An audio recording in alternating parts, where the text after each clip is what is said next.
Pirineos desde el aire. Cuando los dinosaurios habitaban la Tierra, los Pirineos no existían. Se hace difícil imaginar que esta cordillera, llena de picos que a menudo superan los 3000 metros, fuera en aquellos tiempos un terreno bastante llano. El clima era mucho más benigno y las aguas del Océano Atlántico bañaban esta región. Los dinosaurios se extinguen. Poco después, el paisaje también empieza a cambiar. Las placas tectónicas de la península ibérica y del continente europeo, hasta ese momento separadas, chocan y originan enormes relieves rocosos.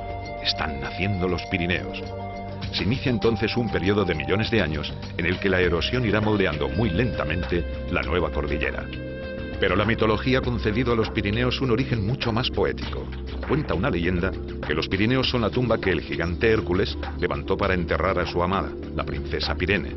Hércules se sirvió de las piedras más imponentes y las rocas más bellas para construir una tumba digna de los dioses. Levantados ya sea por la fuerza de la naturaleza o por la mano divina de Hércules, los Pirineos son una cordillera de dimensiones notables. Unen las aguas atlánticas del Golfo de Vizcaya con las mediterráneas del Cabo de Creus. El altivo Aneto, con sus 3.404 metros, encabeza la lista de colosos pirenaicos. Los Pirineos no pueden competir en altura con las grandes cordilleras del mundo, pero sí en belleza. Una belleza como la de los más de 1000 lagos de origen glaciar que salpican la cordillera. Recuerdos de épocas lejanas en que el frío y el hielo eran los señores casi exclusivos de este territorio. Sobrevolar los Pirineos es un regalo para los sentidos. Es descubrir sus relieves más escarpados prácticamente inaccesibles. Extasiarse ante el verde de las praderas durante la primavera. Contemplar bosques inacabables engalanados con los colores del otoño. Seguir el curso caprichoso de ríos y torrentes. Admirar desde una posición privilegiada la nieve que nunca falta a la cita invernal. Y darse cuenta también de cómo el hombre ha sabido adaptarse a un medio a menudo hostil y ha aprendido a convivir con él y a sacarle provecho. Y de cómo a menudo los Pirineos han sido más un nexo de unión que una frontera divisoria. Iniciamos un vuelo que nos hará cruzar los Pirineos de este a oeste, del Mediterráneo a aguas atlánticas, recorriendo el tronco axial de la cordillera y también las montañas prepirenaicas más destacadas. Desde el aire, los Pirineos nos ofrecerán toda su grandeza y nos desvelarán casi todos sus secretos.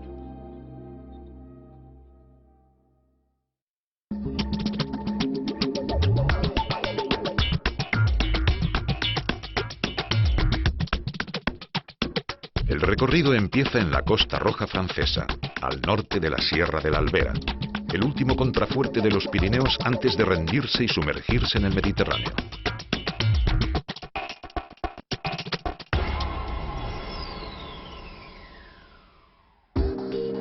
Estamos en el Rosellón, en la Cataluña francesa.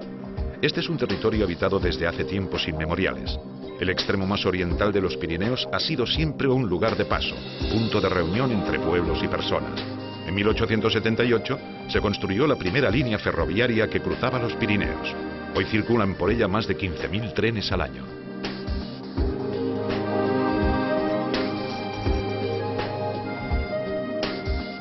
Divisamos una costa recortada, agreste incluso, que ofrece un paisaje de una gran belleza como el Port Vendres, villa marinera que durante la Edad Media veía zarpar los barcos que unían el Rosellón y Mallorca. La luz y el paisaje de esta región mediterránea son de una gran belleza, y no es de extrañar que fascinaran a artistas como Picasso y Matisse. El puerto de Cotlliure, antiguo pueblo de pescadores y viticultores y hoy destacado destino turístico, es vigilado desde hace muchos años por su impresionante castillo templario. Es hora de dar media vuelta e ir hacia el sur. El vuelo sobre el mar es muy corto y pronto divisamos las rocas desnudas del Cabo de Creus, el punto más oriental de la península ibérica. Es un terreno áspero, salvaje, azotado sin piedad por la tramontana que lo ha ido modelando con su fuerza. El Cabo de Creus es el último bastión de unos Pirineos que mueren con solemnidad y elegancia, adentrándose 10 kilómetros en el mar como si se resistieran a darse por vencidos. Resguardado, protegido de los embates de las olas en los días de tormenta, el Port de la Selva se mantiene casi inalterable al paso del tiempo, fiel a su tradición marinera. Montaña arriba, vigilando desde las alturas, descubrimos el monasterio de San Pedro de Rodas, una joya del arte románico catalán que hoy se nos muestra más esplendorosa que nunca. Hace 1000 años que estas piedras levantadas por la mano del hombre se encuentran ahí, formando parte inseparable del paisaje. Por el sur, la Sierra de Rodas cae abruptamente sobre el llano ampurdanés. Al fondo se dibuja la forma inequívoca del Golfo de Rosas. A Cadaqués se llega por una sinuosa carretera, pero por el aire es cuestión de unos pocos minutos. La silueta inconfundible de la iglesia de Santa María preside este pueblo blanco, solitario y encantador. Justo al lado, Port Lligat y la casa museo del genial Dalí. De regreso, sobrevolamos el Alto Ampurdán, que poblado ya desde la antigüedad, conserva el mayor número de construcciones megalíticas de todo el Pirineo. Ya no veremos más el mar hasta que lleguemos al Golfo de Vizcaya. La Sierra de la Albera, que goza de una vegetación peculiar, es tierra de castillos, señal inequívoca del paso del hombre. Contrariamente al Pirineo occidental y central, aquí la vertiente sur es más lluviosa que la norte. De lejos, descubrimos ya la silueta del castillo de Requesens, que data del siglo XI, aunque ha sido reconstruido modernamente. Alcanzar el punto más alto de la Albera es el próximo objetivo, el Puig Neulós, que tiene el honor de ser el primer pico que, entrando desde la costa, supera la barrera de los 1000 metros.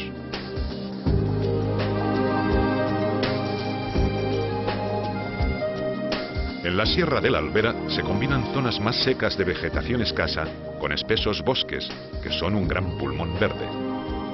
Nos dejamos seducir por las panorámicas del macizo más oriental de los Pirineos, tan desconocido y al mismo tiempo tan atractivo. Es hora de poner rumbo a Francia. La autopista sigue el trazado de lo que antiguamente era un paso natural para cruzar las montañas, transitado ya por los romanos y que desde siempre ha tenido una relevancia histórica, cultural y económica. Este paso era la puerta principal de comunicación entre la península ibérica y el continente europeo. Por la Junquera transcurría la vía Augusta romana, pero no será hasta 1659, con el Tratado de los Pirineos, cuando la Junquera adquirirá una gran importancia como villa fronteriza que llegará hasta el siglo XX. Dice la leyenda que fue por el paso de Lepertus por donde pasó el general cartaginés Aníbal en el siglo III a.C., al principio de la Segunda Guerra Púnica contra Roma. Camino de los Alpes, al mando de un ejército de miles de hombres a pie, a caballo y en elefante, Aníbal pudo comprobar también el rigor del clima y la orografía pirenaicos. Un mar de viñas se extiende prácticamente hasta el horizonte. Cruzamos el Vallespir, antiguo vizcondado catalán y que desde 1659 pertenece a Francia, hasta que divisamos en la lejanía su capital, Ceret. Ceret ha conservado desde siempre unos fuertes vínculos con Cataluña.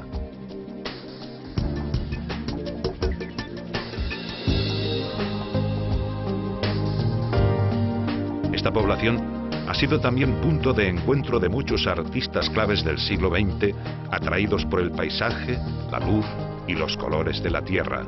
Picasso, Juan Gris, George Braque o Marc Chagall pasaron aquí largas temporadas y pintaron numerosas obras.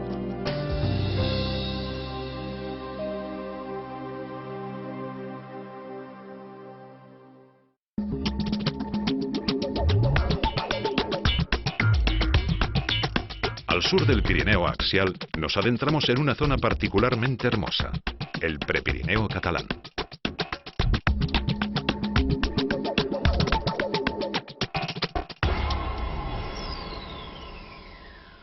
El castillo de San Fernando, construido por orden de Fernando VI en el siglo XVIII, se muestra con solemnidad cuando llegamos a Figueras, la capital del Alto Ampurdán, la ciudad más grande y con más servicios del lado sur de los Pirineos orientales.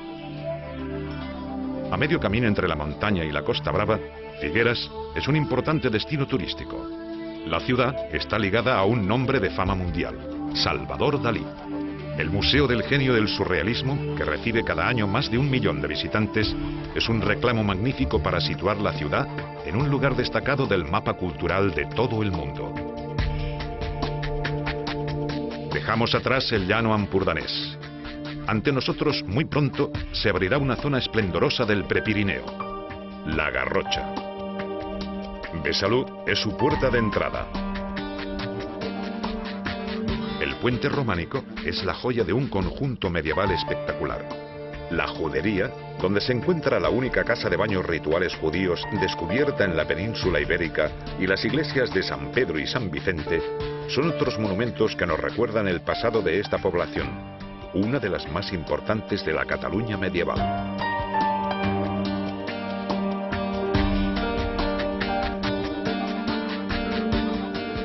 Las sierras de la Garrocha no sobrepasan los 1.600 metros de altura, aunque tienen una identidad propia. Una cuarentena de volcanes hoy inactivos conforman un parque natural único en la península. El de Santa Margarita, con un perímetro de 2 kilómetros, es el volcán más grande de la Garrocha. Anclada en medio del cráter, la ermita románica de Santa Margarita desafía desde hace siglos al volcán adormecido.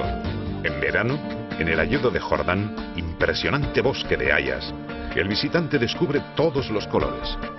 El poeta Maragall cantaba que este es un lugar verde y profundo como no hay otro en el mundo, pero es en otoño cuando el espectáculo cromático es realmente insuperable. Olot, la capital de la Garrocha, es una ciudad con un importante legado artístico y arquitectónico, con notables muestras modernistas. En torno a la iglesia de la Madre de Dios del Tura se organiza el núcleo antiguo de la ciudad.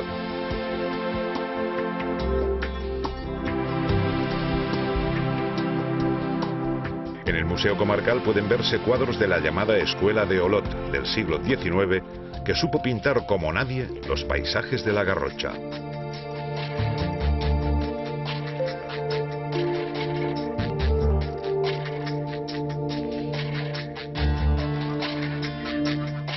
Muy cerca de Olot, en Castellfollit de la Roca, destacan las casas construidas al filo del precipicio. Están colgadas en un singular risco de piedra basáltica que tiene 50 metros de altura y 1 kilómetro de largo.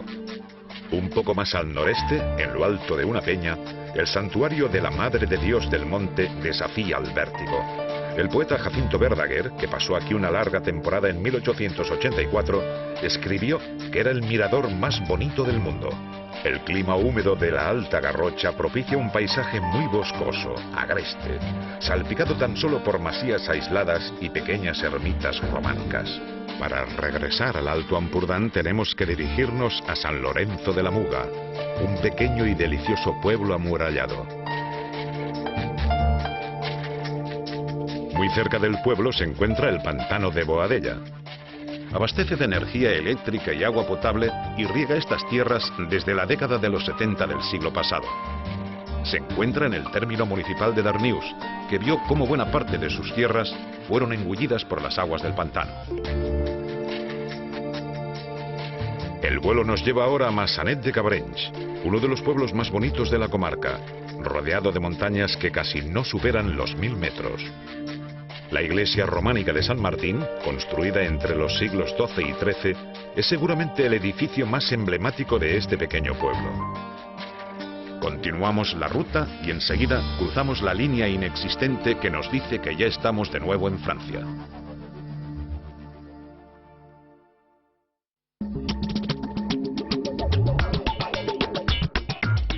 Tui es el punto de partida de recorridos hacia algunos de los lugares más emblemáticos de los Pirineos orientales franceses.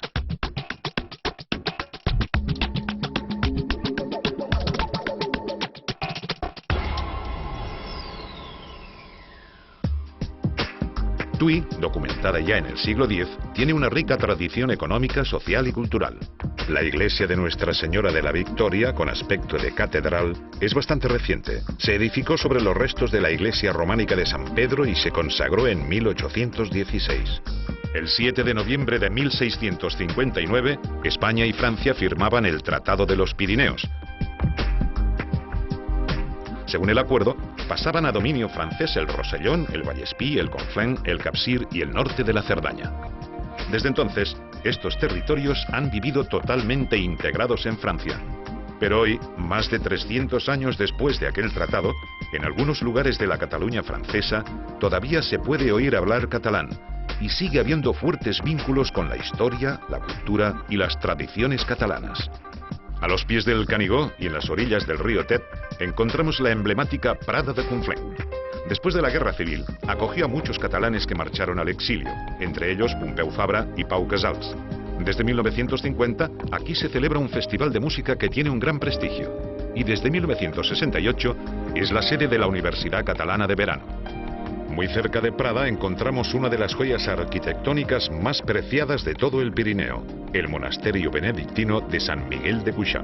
Fue fundado en el siglo IX y pronto se convirtió en un centro espiritual y cultural de la Cataluña feudal.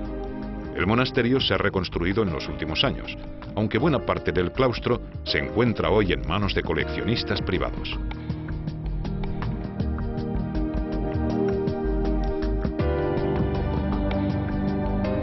Aparecen los primeros contrafuertes del Canigó. El mítico pico nos vigila 2000 metros más arriba. Pero antes de llegar, es inevitable visitar Vilafranca de Conflent, villa fortificada por Luis XIV para proteger todo el valle de las invasiones españolas del sur. Aquí no podemos dejar de admirar también el Fuerte Liberia, que está conectado con la ciudad mediante una increíble obra de ingeniería secreta, una escalera subterránea de 734 escalones. Desde el aire es fácil divisar el tren amarillo que desde hace 90 años cubre la ruta entre Vilafranca de Conflent y la Tour de Carol, en la Cerdaña, y que hoy, sobre todo, es una atracción turística de primer orden. Recorre 63 kilómetros por un paisaje espectacular.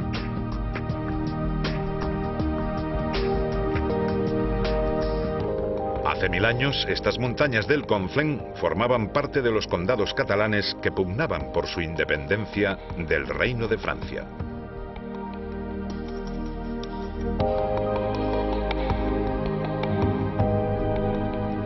Como San Miguel de Cuixà, San Martín del Canigó fue en aquellos tiempos un centro religioso, cultural, político y económico que irradió su influencia por toda Cataluña.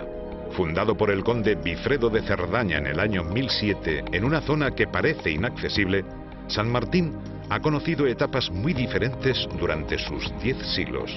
Hoy, en el monasterio, vive una comunidad religiosa que acoge a todos los visitantes que deseen acercarse a él. Verdaguer y sus versos lo convertirían en legendario. Durante muchos siglos se creyó que era la montaña más alta de todos los Pirineos porque se alza bruscamente y en muy poco terreno. El Canigó es visible desde toda la Cataluña francesa, los llanos ampurdaneses y el mar. Y existe quien asegura que la primera persona que pisó su cima fue el rey Pedro el Grande en 1285. La llama del Canigó es una muestra de la importancia simbólica de la montaña. Todas las noches de San Juan, la llama que se enciende en la cima sirve para que se enciendan miles de hogueras, simbolizando así la unidad de los territorios de habla catalana. Poco a poco, el Canigó va quedando atrás, mientras el Vallespir nos muestra su belleza serena, casi solitaria. Desde el siglo XII, los reyes de Aragón procuraron extender su influencia al norte de los Pirineos. Pero la derrota de Pedro II el Católico en la mítica batalla de Muret de 1213 cortó la expansión de la Corona de Aragón en Occitania. Después de aquella derrota, la Corona de Aragón dirigió sus acciones hacia el Mediterráneo. Siglos más tarde, el Tratado de los Pirineos, que ponía todas estas tierras bajo dominio francés, cerraba, quién sabe si definitivamente, la puerta al sueño occitano que habían tenido los reyes de Aragón.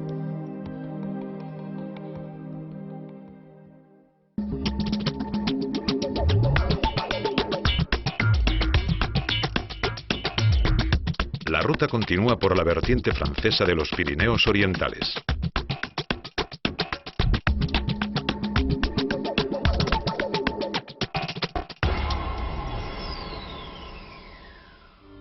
Llegamos a Prats de Molló, contemplando la fortaleza que Francia construyó en la villa cuando obtuvo el control de estos territorios en 1659. Pero la historia militar de este pueblo, hoy dedicado al turismo de montaña, tiene otro episodio muy destacado. En noviembre de 1926, en tiempos de la dictadura de Primo de Rivera, Prats de Molló tenía que ser el punto de partida desde donde un centenar de hombres armados, al mando de Francesc Macià, cruzaría la frontera por el puerto de Ares e invadiría Cataluña para proclamar su independencia. El intento fue un absoluto fracaso, pero convirtió a Macià en una figura mítica. En el rincón más recóndito de la comarca del Ripollès, el pueblo de Beget es un tesoro que se ha mantenido casi inalterable en el tiempo. La iglesia de San Cristóbal del siglo XII conserva en su interior la llamada Majestad de Beget, una talla románica muy valiosa. En toda esta parte de los Pirineos son frecuentes las muestras exquisitas de arte románico, un estilo que sabe integrarse como ninguno en el paisaje. En Cataluña, este arte medieval vivirá su momento más esplendoroso entre los siglos XI y XIII. Es hora de entrar en el Valle de Camprodón, en la cabecera del río Ter. El monasterio de San Pedro, la iglesia de Santa María y sobre todo el Puente Nuevo son los puntos de referencia de esta población que tiene casi 900 años de historia. Camprodón es desde hace más de un siglo un importante centro de veraneo.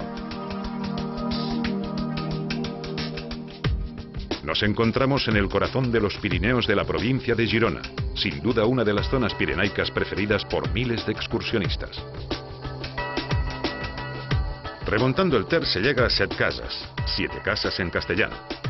Dice la leyenda que fue aquí donde, huyendo de la nieve de las montañas, se detuvieron los 7 hijos de un pastor ciego y donde cada uno se construyó una casa. Muy cerca se alza Costabona, un pico de poca dificultad alpinística, pero que tiene un mérito que nadie podrá arrebatarle. Es la primera montaña que, entrando desde el Mediterráneo, supera los 2000 metros de altura. Estos picos, de gran belleza y altura y dificultad medias, son ideales para iniciarse en la alta montaña. Curiosamente, el excursionismo nace durante el Renacimiento con una clara vocación cultural y científica. Poco a poco, el excursionismo se irá convirtiendo también en un deporte. Décadas más tarde, otro deporte de montaña mucho más masivo transformaría la vida pirenaica: el esquí. Las diversas dificultades que ofrecen las 12 pistas de Vallter 2000 hacen de ella una estación idónea para practicar el esquí en familia. La proximidad con Girona e incluso con Barcelona hacen que sea también ideal para ir y volver en el mismo día. El esquí es un ejemplo de cómo el hombre quiere disfrutar de la montaña y de las posibilidades que la naturaleza le ofrece. Las estaciones de esquí son también una magnífica fuente de riqueza para las tierras pirenaicas. La estación de Vallter es la más oriental de los Pirineos y está rodeada de montañas emblemáticas de los Pirineos orientales, como el Bastiments o el Gra de Fajol, con alturas notables entre los 2.700 y los 2.800 metros. En este valle, a 2.400 metros de altura, nace el río Ter, que inicia aquí un recorrido de 195 kilómetros hasta ir a morir al Mediterráneo, en Torroella de Montgrí. Siguiendo el curso del río Ter, nos adentramos en las tierras medias del Ripollès, el territorio del mítico Conde Arnau, cuya leyenda es seguramente una de las más populares de los Pirineos. Cuentan que este caballero feudal aventurero maltrataba a sus vasallos, no pagaba el sueldo a sus soldados y seducía a las doncellas del lugar. El monasterio de San Juan fue clausurado por la vida licenciosa que en él promovía el conde Arnau, que a su muerte, según la leyenda, fue condenado a vagar eternamente por las montañas del Ripollès. La capital de esta comarca es el punto siguiente del itinerario. El nombre de Ripoll irá ligado para siempre a los orígenes de Cataluña. Su célebre monasterio, fundado por el conde de Barcelona Bifredo el Velloso en el siglo IX, fue durante mucho tiempo uno de los primeros centros de creación y difusión de la cultura catalana. El llano queda de nuevo atrás. La Sierra Caballera tiene el Taga como pico más destacado. Esta pirámide verde se alza majestuosa y vertical y ofrece a quien alcanza la cima una vista privilegiada. Se tiene constancia documental de la existencia de Ribes de Freser desde el 982, aunque parece ser que el primer núcleo habitado se fundó en el siglo V. Hoy, Ribes es un pueblo que vive en gran parte del turismo de montaña. Ribes es el punto de partida de uno de los pocos trenes cremallera que encontramos en los Pirineos, el Cremallera de Núria. Se inauguró en 1931 y si se quiere evitar una dura ascensión de unas cuantas horas a pie, es la única manera de acceder al santuario de Núria. Lento pero imparable, el Cremallera recorre con seguridad los 12,5 kilómetros que separan Ribes de Freser de Núria mientras atraviesa un paisaje extraordinario. Casi una decena de túneles son imprescindibles para superar los más de 1000 metros de desnivel del recorrido. Núria aparece de repente, dando la bienvenida a quien lo conoce y sorprendiendo al que ve por primera vez el santuario que se alza en medio de este circo imponente de montañas. Dice la leyenda que San Gil llegó a este valle en torno al año 700 y que aquí se quedó cerca de 4 años. Mucho más recientemente, los esquiadores han llegado a Núria. Dice la tradición que en esta estación y en la de La Molina es donde han aprendido a esquiar la mayoría de esquiadores catalanes. Las montañas rodean Núria dibujando un círculo a su alrededor. Por ello, reciben el nombre de la Olla de Núria. Son una docena de picos con alturas que van de los 2.600 a los 2.900 metros. Recorrerlas de una tirada es una de las excursiones más bonitas que se pueden hacer en los Pirineos. Dejamos para el final al rey indiscutible de esta región pirenaica, el Puigmal. Desde el santuario de Núria, 1 hora y media de ascensión permite llegar a pie, pero por el aire es cuestión de muy pocos minutos. No es un pico que presente muchas dificultades técnicas para subirlo, pero tal vez por ser la montaña más alta de los Pirineos orientales catalanes, desde siempre ha sido un referente en el mundo excursionista. Por la vertiente francesa, el macizo ha sido conquistado por la mano del hombre, pero sin grandes estridencias. Las pistas del Puigmal regalan un esquí tranquilo, familiar, alejado de las aglomeraciones de muchas pistas vecinas. Las vistas desde la cota más alta de la estación, a 2.600 metros de altura, son prácticamente inmejorables. En verano, sin nieve, mostrando desnudo sus formas redondeadas, el altivo Puigmal ofrece su perfil más acogedor. Desde la cima, la vista se pierde en el horizonte. Hacia el este, el Cabo de Creus, el extremo más oriental de la cordillera pirenaica, queda ya lejos. Pero hacia el oeste, los Pirineos no han hecho más que empezar.